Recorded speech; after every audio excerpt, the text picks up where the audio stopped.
उखीत खग मति हथ सुदारुणन्तं धावन्तियो जनपथं गुलिमालमन्तं इंदीभि संखत मनो जित्वा मुनिन्दो तं तेजसा भवतु ते जय मंगला। बंधु, जिस प्रकार से ये सूरज उदय हो रहा है और हम सबके जीवन में प्रकाश फैला रहा है, उसी प्रकार से अनंत कल्पों से इस धरती पे छाए हुए धार्मिक अज्ञान के अंधेरे में प्रकाश की किरणें फैलाने वाला तथागत बुद्ध का धर्म इस संसार के मानव के लिए वरदान साबित हुआ। कैसी कैसी मान्यताओं को लेकर इस समाज जी रहा था, कैसे कैसे पाखंड को फैलाया गया था। धर्म गौण हो चुका था और कपोल कल्पित बातें ही धर्म बनकर लोगों के मन मस्तिष्क में बैठी हुई थी। ऐसे में तथागत बुद्ध ज्ञान का प्रकाश लेकर आते हैं, खोए हुए धर्म का उदय करते हैं, अनेक लोगों के जीवन में ज्ञान का प्रकाश फैलाकर जिस मार्ग पे वो चल रहे थे उस हिंसा के मार्ग पर वहां से लोगों को परिवृत्त करके अहिंसा के मार्ग पर लाते थे।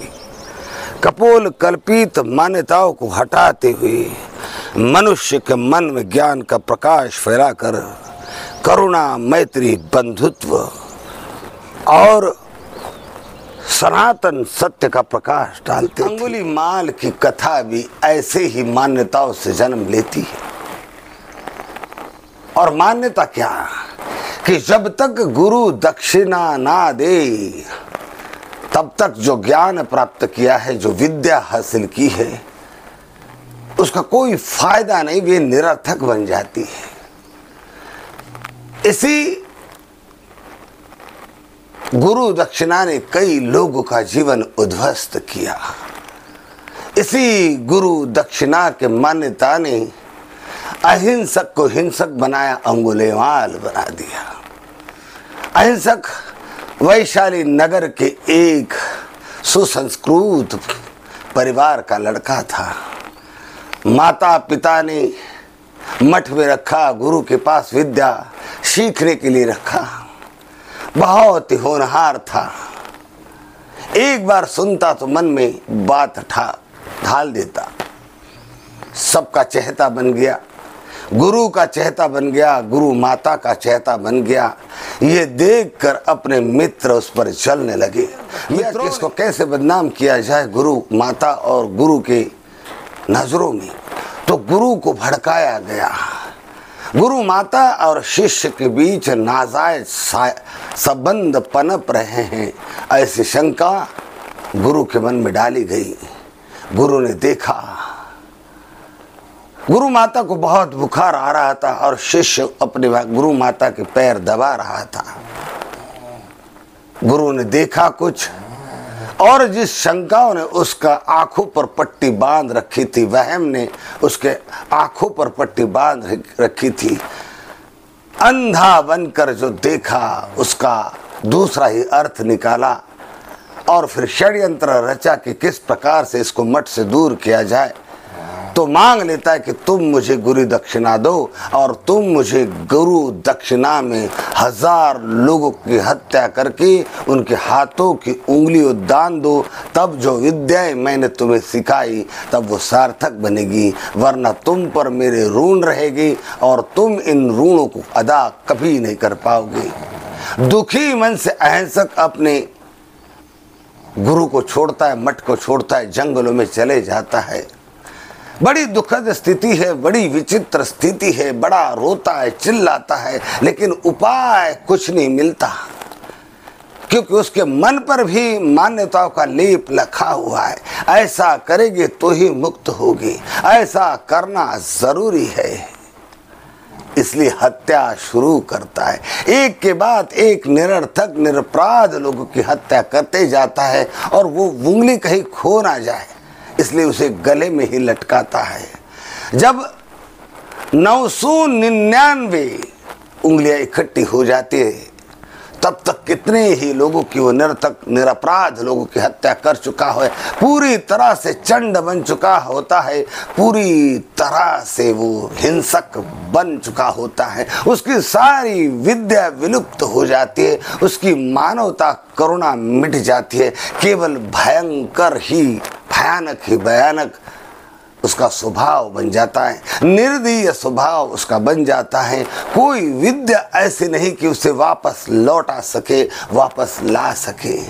ऐसे में अपनी माता उसे वापस लेने जाती है तो माता की भी हत्या करने के लिए वो पीछे नहीं देखता है। ऐसे में तथागत भगवान बुद्ध को ये बातें पता चलती है, और भगवान बुद्ध वैशाली के उस वन से निकलते हैं, और जिस वन में अंगुलीमाल रहता है उस ओर जाने लगते हैं।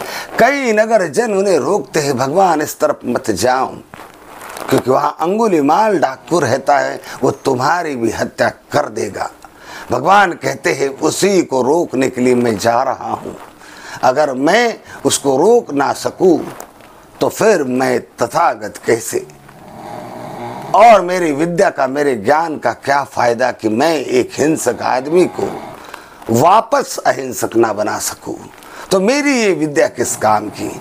भगवान जाते हैं, और भगवान जब वहां पहुंचते हैं तो भगवान तो अपने सामान्य चाल में ही चलते हैं। अहिंसक यानी अंगुलीमाला उनके पीछे दौड़ने लगता है, उनको देखता है कि एक श्रमण उनके मन में घुस आया है।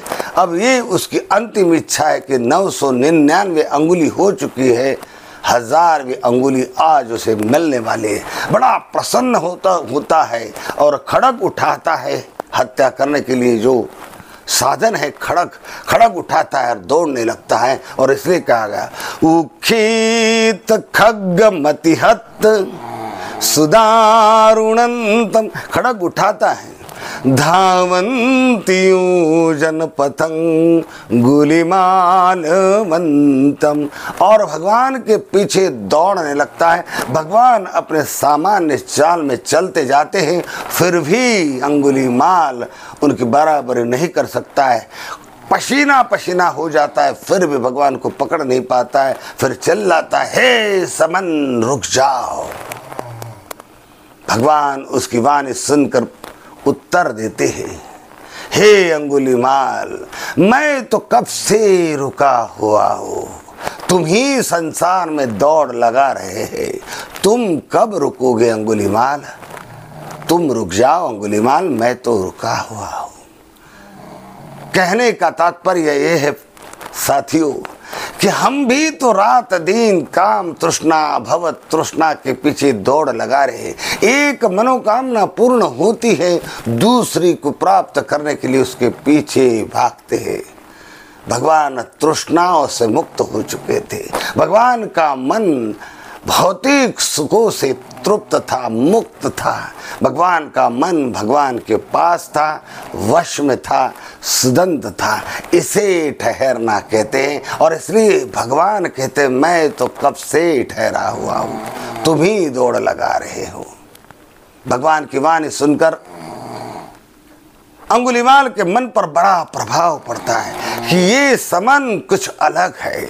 मुझको देखकर लोग भयभीत होते, पसीना पसीना होते और अपनी जान बचाने के लिए इधर उधर दौड़ते हैं, लेकिन ये तो रुका हुआ है, ये तो सामान्य चल रहा है। भय का सिकन भी इसके चेहरे पे दिखाई नहीं देती है। इस समन में जरूर कुछ विशेषता है। भगवान के पास जाता है, भगवान को ललकारता है, भगवान से कहता है कि अब मृत्यु के लिए तैयार हो जाओ, मरने के लिए तैयार हो जाओ। भगवान कहते हैं अगर तुम किसी को जिंदगी नहीं दे सकते तो किसी को मारने का तुम्हें क्या अधिकार है। लेकिन फिर भी अगर तुम मुझे मारना ही चाहते तो जल्दी करो, देर किस बात की, बहुत देर कर रहे हो। मारना भी चाहते हो तो बहुत देर कर रहे हो।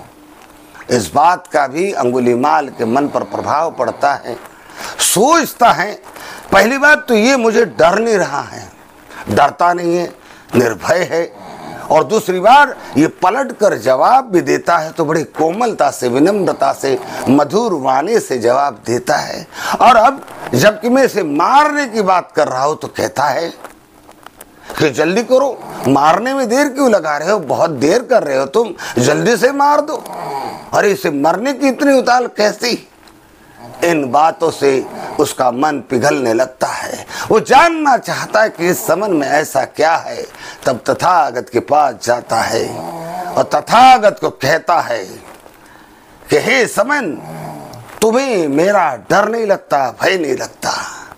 भगवान उसे मधुर वाणी में समझाते हैं डरता वो है जो गलत काम करता है, डरता वो है जो पाप कर्म करता है।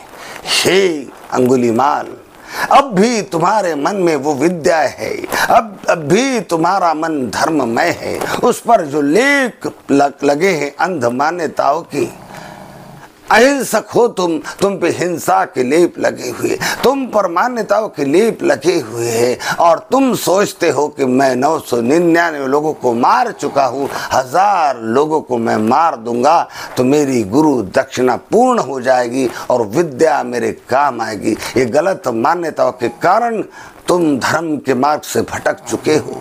अब भी तुम धर्म के मार्ग पर आ सकते हो। इस संसार में मारने वाले कई हैं, लेकिन क्षमा करने वाले बहुत कम हैं। क्षमा करने वाला बड़ा होता है, मारने वाला छोटा होता है। यदि हम किसी को जीवन दे नहीं सकते तो किसी से का जीवन छीनने का हमें कोई अधिकार नहीं है।